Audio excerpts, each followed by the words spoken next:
Hi everyone, thank you for tuning in. My name is Judy Faye London. I'm an average person, but I don't worship billionaires, nor do I love dictators. I fight for freedom, democracy, human rights, and science, and upload weekly to this series, which talks about culture, economics, and history and more.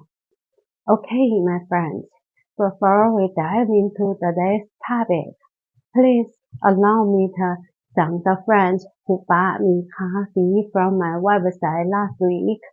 Thank you so much for your kind support, my friends. Thank you.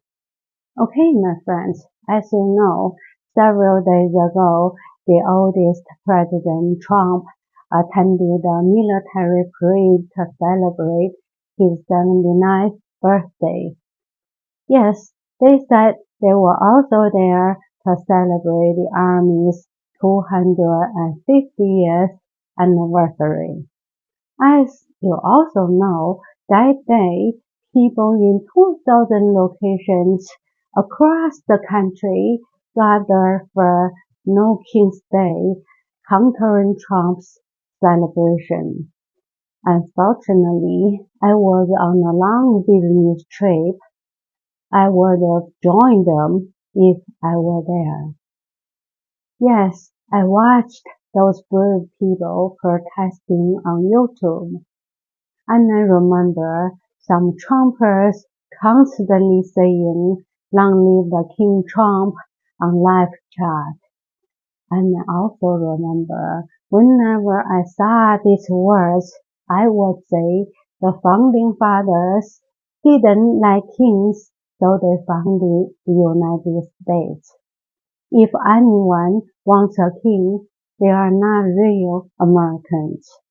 You see, my friends, the founding fathers deliberately designed a system of government that excluded the monarchical structure due to their negative experiences with the British monarchy and their belief in popular sovereignty. Yes, just like one of the New York senators at the time said, quote, "The Americans have shown so much determination against their old king, they would not readily submit to a new one." Unquote. It's true that the founding fathers admitted that even though the British monarchy had failed the colonists, it worked pretty well for the British. But they didn't want a king because they had strong historical knowledge. They knew that having kings was not a good option for American people. However, Alexander Hamilton argued for the presidency as a lifetime office, and John Adams advocated for the president to be addressed as His Majesty. Washington himself had no desire for absolute power, so he took the unusual and selfless act of setting a precedent by leaving the presidency after 8 years. But Washington was concerned that future presidents might not have his scruples, and he was right, because the system they created to prevent tyranny remains dependent to some degree on the character of the president and the electorate that support him or her. In other words, the system cannot stop someone becoming a dictator. People have to rise up and fight for their freedom and democracy before a dictatorship is fully formed. Yes, like I've said before, Trump wants to be a king, a dictator, obviously.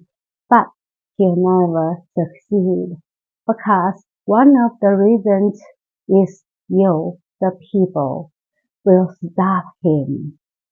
Okay, my friends, in case you don't know me yet, I'm Judy Faye London, a fan of Jack London.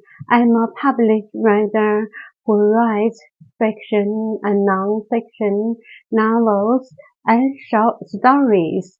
You're very welcome to visit my website judyfaylondon.com or Amazon to read my poems and my short stories. The last one, Mr. Rat, Candy the dog, and so on, and my latest non-fiction book, Living with the Walking Dead, a roadmap for achieving your own success.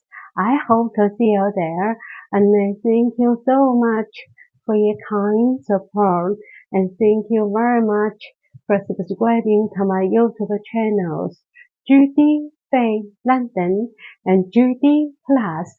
Judy Faye London is a channel that mainly talks about culture, economics, and dictators and various events and people in human history, while Judy Plus is a channel that talks about interesting discoveries in the world of science. Thank you for watching.